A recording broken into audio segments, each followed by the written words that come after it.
Hello and welcome. इस video में हम सिंपल डेरिवेटिव्स की एक और इकोनॉमिक एप्लीकेशंस को करने वाले हैं और इसमें हम करेंगे derivation of supply function of A perfectly competitive firm from its cost function. Perfect competition के अंदर एक फर्म का सप्लाई फंक्शन निकालेंगे हम उसके कॉस्ट फंक्शन से। यहाँ पर ये न्यूमेरिक क्वेश्चन दिया गया है, इसी को हम इसमें सॉल्व करने वाले हैं और हम इसमें जानेंगे, इसमें पता लगेगा हमें कि किस प्रकार से किस तरह से परफेक्ट कंपटीशन में एक फर्म का एमसी कर्व उसका सप्लाई कर्व होता है। तो चलिए शुरू करते हैं। देखिए यहाँ पे ये क्वेश्चन दिया गया है, the total cost function of A firm under perfect competition is given by C is equal to x cube minus 6x square plus 15x plus 10। ये एक परफेक्टली कम्पिटेटिव फर्म का टोटल कॉस्ट फंक्शन दिया गया है। Find the supply function of the firm, हमें firm का supply function बताना है। हम जानते हैं कि supply is the function of price. अगर हम कमोडिटी एक्स की बात करें तो कमोडिटी एक्स की सप्लाई कमोडिटी एक्स के प्राइस का फंक्शन होगी। तो यहाँ पर अगर हम देखें तो यहाँ पर तो कॉस्ट दी गई है, प्राइस तो यहाँ पर दिया ही नहीं गया। तो ये चीज़ समझने के लिए हमें परफेक्ट कंपटीशन फर्म की कुछ थ्योरी को समझना होगा। देखिए हम जानते हैं कि एक परफेक्टली कम्पिटिटिव फर्म कहाँ पर इक्विलिब्रियम में होती है, जहाँ पर उसकी एमसी और एमआर बराबर हो। और परफेक्ट कंपटीशन में हम जानते हैं कि एमआर एआर के बराबर होती है, मार्जिनल कॉस्ट मार्जिनल रिवेन्यू के बराबर हो और मार्जिनल रिवेन्यू एवरेज रिवेन्यू के बराबर होता है। इसको हम यहाँ पे इस फिगर से समझ सकते हैं। देखिए यहाँ पर हॉरिजॉन्टल और यहाँ पर ये वर्टिकल एक्सिस लिया हमने। हॉरिजॉन्टल एक्सिस पर हम इस कमोडिटी एक्स की क्वांटिटी ले लेते हैं और वर्टिकल एक्सिस पर प्राइस, कॉस्ट और रिवेन्यू, ठीक है ना, ये चीज़ें यहाँ पर हमने ले ली है। तो हम इसका मार्जिनल रिवेन्यू कर्व अगर निकालेंगे तो ऐसा बनेगा, जहाँ पर हमें पता है कि M R is equal to A R. ये जो एम आर है ये ए आर के बराबर होती है। इसको 1 दे देते हैं हम नाम, ठीक है। और मान लीजिए शुरू में कीमत P1 है। इसी के साथ ही हम इसका एवरेज कॉस्ट कर्व भी खींच लेते हैं। ये ग्रीन कर्व जो है ये मान लीजिए एवरेज कॉस्ट कर्व है और साथ में इसका हम एमसी कर्व भी खींच लेते हैं। यहाँ पर ये हमने एमसी कर्व खींच लिया है पिंक कलर में, एमसी कर्व। तो इस तरह से हमारे पास एमआर कर्व भी आ गया है, एसी कर्व भी आ गया है, एमसी कर्व भी आ गया है, एआर कर्व भी है, प्राइस भी है, सारी चीज़ें हैं। तो ये वाली कंडीशन कहाँ पूरी होती है, जहाँ पर M C is equal to M R, यहाँ पर ये कंडीशन पूरी होती है। इसे हम E1 का नाम दे देते हैं। तो पहली कंडीशन हमारी यहाँ पे पूरी हुई है कि ये M C is equal to M R point E1 के ऊपर। अब मान लीजिए कि किसी कारणवश जो है कीमत बढ़ जाती है, ठीक है ना, कीमत बढ़कर हमारा जो प्राइस लेवल है या प्राइस है वो ऊपर चला जाता है और एम आर कर्व और ए आर कर्व मान लीजिए ये बन जाते हैं। प्राइस हमारा मान लो P2 हुआ और इसे हम MR2 और AR2 का नाम जो है यहाँ दे देते हैं। तो नया इक्विलिब्रियम कहाँ पर हुआ, नया इक्विलिब्रियम यहाँ हुआ। नया इक्विलिब्रियम E2 पर होगा। तो आप देखेंगे E1 पर मान लीजिए ये प्रोड्यूसर X1 क्वांटिटी प्रोड्यूस करता है और E2 के ऊपर ये X2 क्वांटिटी प्रोड्यूस करता है। तो हमने देखा कि जैसे ही प्राइस बढ़ा इसका प्रोडक्शन भी बढ़ गया है। ऐसे ही मान लेते हैं कि प्राइस बढ़ जाता है, फिर से बढ़कर ये और ऊपर चला जाता है और ये बन जाता है मान लो P3। तो P3 प्राइस के ऊपर हमारी MR भी नई होगी, MR3 और AR3 इसको नाम दे देते हैं हम यहाँ पे। और इक्विलिब्रियम भी नया होगा, यहाँ पर E3 इक्विलिब्रियम होगा। यहाँ पर हम देख रहे हैं कि जैसे ही प्राइस P2 से बढ़कर P3 हुआ, नया इक्विलिब्रियम लेवल, नया इक्विलिब्रियम हमारे पास E3 आया और इसके ऊपर जो नया प्रोडक्शन लेवल होगा वो क्या होगा, यहाँ पर इसको दिखा लेते हैं, मान लो X3 से डिनोट करते हैं। और इसी तरह से एक बार और इसका प्राइस बढ़ा लेते हैं। मान लो कि प्राइस बढ़कर यहाँ पर P4 कर लेते हैं, इस बार हम इसको P4, और ये हमारा MR कर्व भी MR4 और AR4 हो जाता है। नया इक्विलिब्रियम कहाँ हुआ? E4 के ऊपर, ठीक है। तो प्रोडक्शन फिर से बढ़ जाएगा, X3 से बढ़कर X4 हुआ। तो हमने यहाँ पर देखा कि जैसे जैसे प्राइस इंक्रीज होता है वैसे वैसे प्रोडक्शन भी बढ़ता चला जाता है, फर्म ज़्यादा प्रोड्यूस करती है, ठीक है। अब ऐसा क्यों हुआ है? देखिए E1 की अगर हम बात करें, E1 पे फर्म को क्या मिलता है? Normal profit. नॉर्मल प्रॉफिट यहाँ पे मिलता है। और E2 पर क्या मिलता है? E2, E3 और E4, इन चारों के ऊपर super normal profit, super normal profit यहाँ पे मिलता है। अब सपोज कीजिए कि अगर प्राइस कम हो जाता है तो क्या होगा? देखिए प्राइस अगर कम हो जाता है, जाहिर सी बात है प्रोडक्शन भी कम होगा। प्राइस कम होकर मान लीजिए P0 हुआ यहाँ पे, तो नया इक्विलिब्रियम लेवल कहाँ बनेगा? इस पॉइंट के ऊपर यहाँ पे। और नई MR क्या होगी हमारे? इसको नोट से डिनोट कर देते हैं, MR नोट AR नोट, ठीक है। तो प्रोडक्शन क्या हुआ?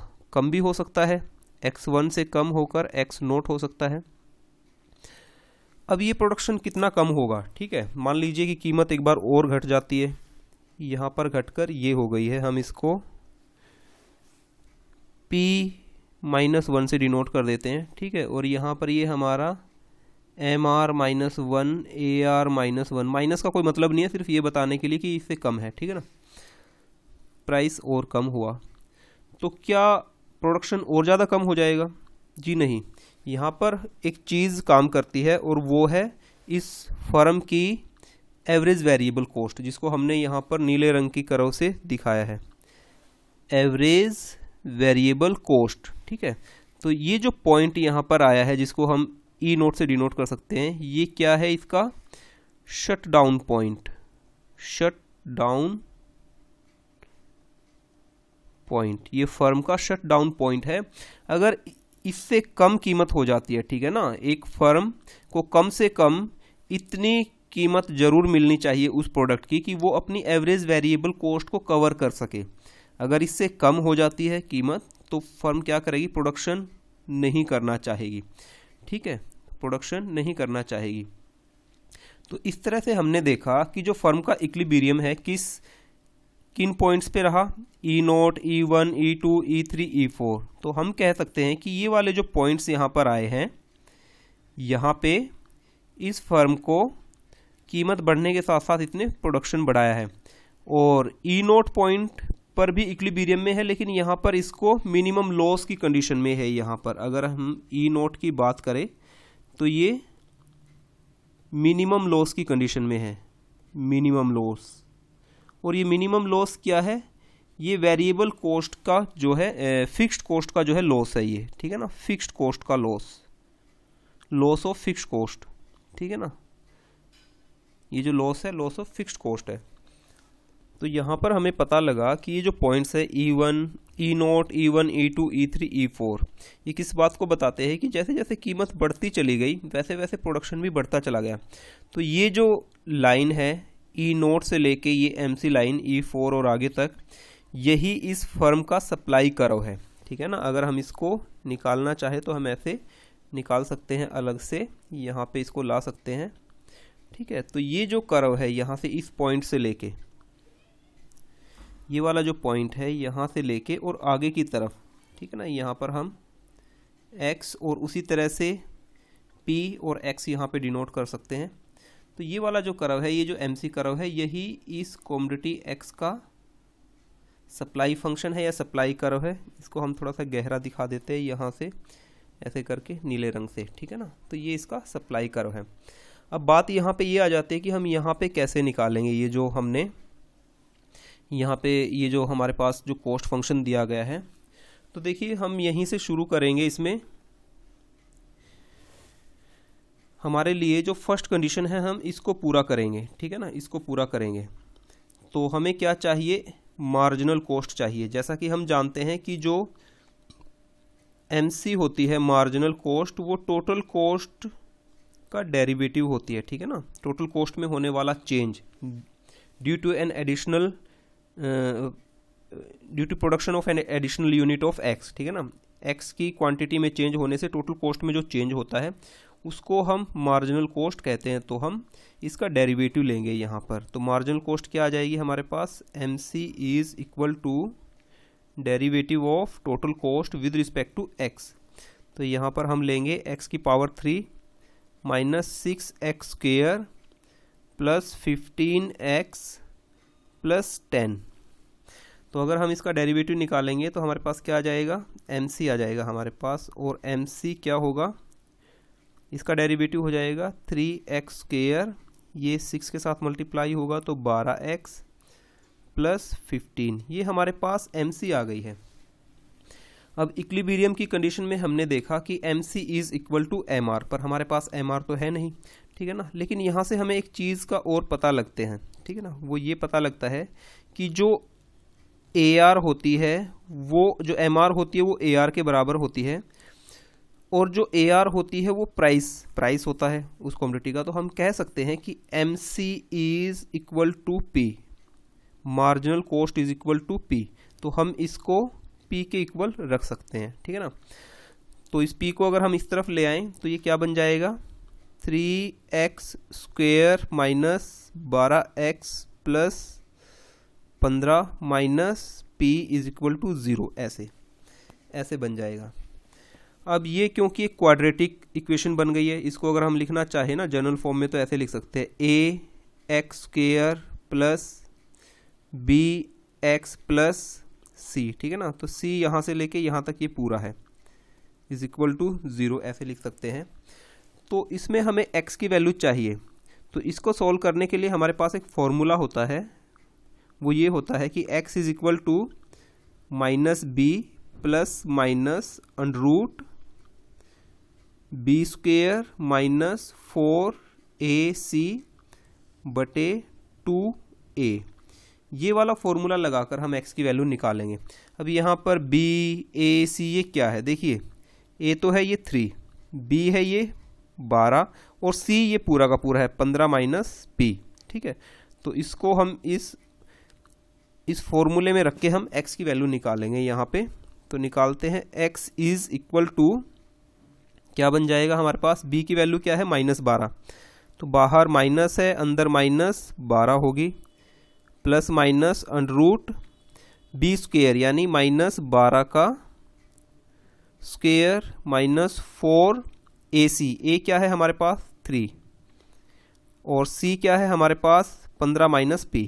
इसको थोड़ा सा लंबा करके ऐसे लिख लेते हैं, 15 माइनस p बटे 2a। a क्या है हमारे पास, ये मल्टीप्लाई है यहाँ पे, ठीक है ना।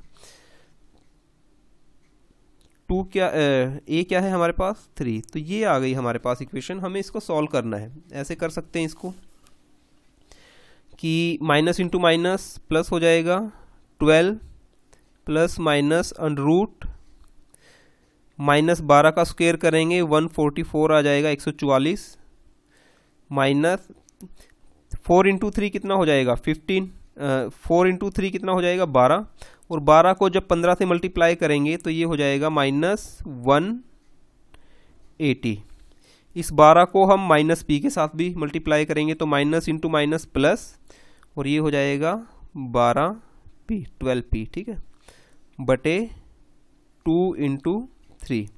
इसको थोड़ा सा और सॉल्व करते हैं हम यहाँ पे, x is equal to 12 plus minus under root, ये आ जाएगा हमारे पास -36, इसको सॉल्व किया, प्लस 12p बटे 2 इंटू 3। इसको थोड़ा सा सिंप्लीफाई कर लेते हैं यहाँ पे हम,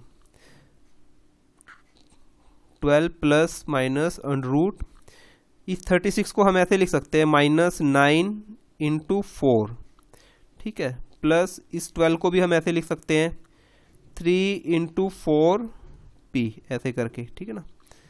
तो यहाँ से हम चाहें तो इसमें से 4 को कॉमन ले सकते हैं, तो बाहर क्या आ जाएगा, बाहर यहाँ लिखते हैं x is equal to √4 common आ सकता है यहाँ से, √4, तो 12 प्लस √4 इंटू अंदर क्या रह जाएगा, -9 प्लस 3p, ये करके यहाँ पे रह जाएगा, और बटे में क्या आ जाएगा हमारे पास, 2 गुना 3। इसको थोड़ा सा और ऐसे लिख सकते हैं कि 12 प्लस √4 को 2 लिख सकते हैं, इंटू √ इस 3p को आगे लिख लो क्योंकि ये प्लस का है, और -9 को बाद में लिख लो, ऐसा थोड़ा सा अच्छा लगेगा, 2 इंटू 3। यहाँ से अगर हम चाहे तो 2 को कॉमन ले सकते हैं, तो हमारे पास 2 अगर कॉमन आ जाए तो अंदर क्या बचेगा, यहाँ पे हो जाएगा 6, 12 की जगह 6, प्लस माइनस √ यहाँ पे क्या बन जाएगा हमारे पास, 3p - 9,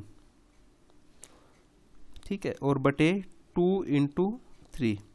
इस 2 से ये 2 कैंसिल हुआ, तो x की वैल्यू क्या आई हमारे पास, x की वैल्यू आई है 6 प्लस √ 3p - 9 बटे 3। तो यहाँ पर हम नेगेटिव को इग्नोर कर देंगे क्योंकि नेगेटिव क्वांटिटी की सप्लाई का कोई मतलब नहीं बनता, ठीक है, तो सप्लाई है वो एक पॉजिटिव फंक्शन है, ठीक है, इस तरह से तो हमने ये ले लिया।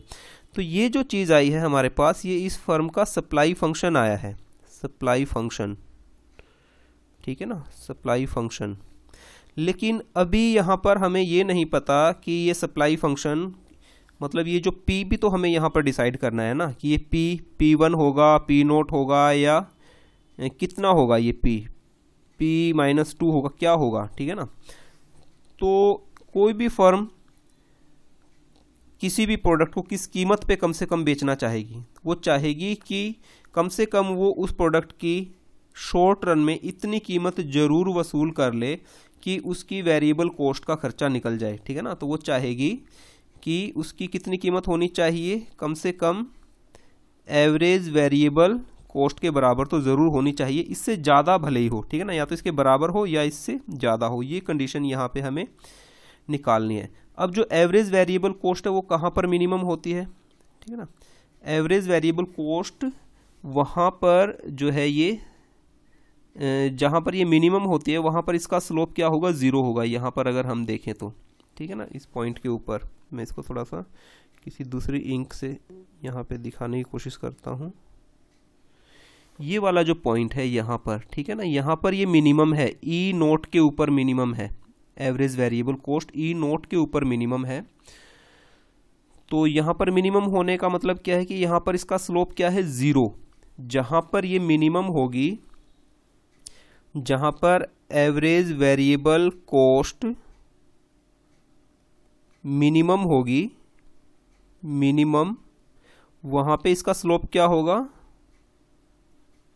Slope of average variable cost is equal to 0, ठीक है ना, 0 के बराबर होगा। तो हमें ये पता करना है, ठीक है ना, कि AVC कहाँ पर मिनिमम है। तो AVC के मिनिमम पता करने के लिए हमें AVC चाहिए और इसका स्लोप निकालना होगा। तो इसके लिए हम यहाँ पर ये जो हमने अभी तक लिखा है, हमें ये मिटाना पड़ेगा। मैं इसको साफ़ कर देता हूँ। तो यहाँ पे मैंने थोड़ा सा इसको साफ़ करके थोड़ा सा स्पेस बनाया है। देखिए हमें अब AVC की ज़रूरत है यहाँ पे। तो ये जो टोटल कॉस्ट है हमारे पास, टोटल कॉस्ट क्या है, टोटल कॉस्ट है x³ minus 6x plus 15x plus 10, ठीक है। तो इसके अंदर ये है हमारी टोटल फिक्स्ड कॉस्ट, ये है टोटल फिक्स्ड कॉस्ट, और यहाँ से लेके यहाँ तक है हमारी टोटल वेरिएबल कॉस्ट, और इन दोनों के प्लस हो जाने से बनती है टोटल कॉस्ट। हमें चाहिए क्या, एवरेज वेरिएबल कॉस्ट। तो एवरेज वेरिएबल कॉस्ट कैसे निकलेगी, जब हम इस टोटल वेरिएबल कॉस्ट को x से डिवाइड कर देंगे तो हमारे पास एवरेज वेरिएबल कॉस्ट आ जाएगी। तो हम इसको ऐसे कर सकते हैं कि x की power 3 minus 6x plus 15x बटे x। ठीक है, तो ये क्या बन जाएगी, ये बन जाएगी x square minus 6x plus 15। ये हमारी एवरेज वेरिएबल कॉस्ट आ गई है। तो हमें एवरेज वेरिएबल कॉस्ट का स्लोप निकालना है। तो एवरेज वेरिएबल कॉस्ट का स्लोप कैसे निकलेगा, जब हम इसका डेरिवेटिव ले देंगे। एवरेज वेरिएबल कॉस्ट का हम यहाँ पे डेरिवेटिव लेंगे विद रिस्पेक्ट टू x। तो ये आ गया हमारे पास x square minus 6x plus 15।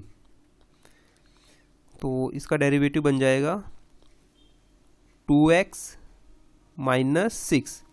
ठीक है, तो हमने कहा कि इसके स्लोप को 0 के इक्वल रखना होगा।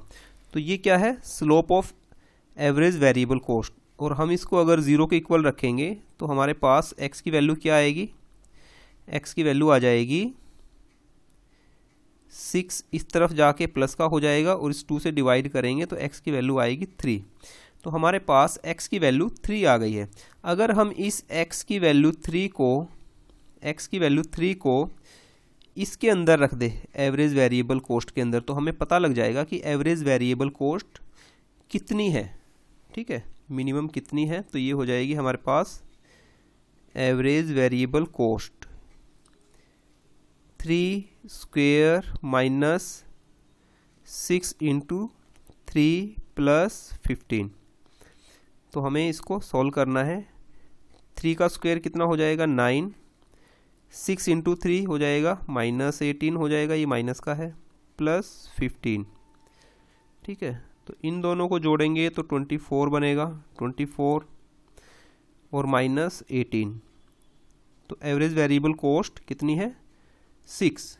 तो यहाँ पर जो बात आई है, यहाँ पर एवरेज वेरिएबल कॉस्ट 6 है। तो आप कह सकते हैं कि प्राइस है, जो प्राइस कम से कम या तो 6 होना चाहिए।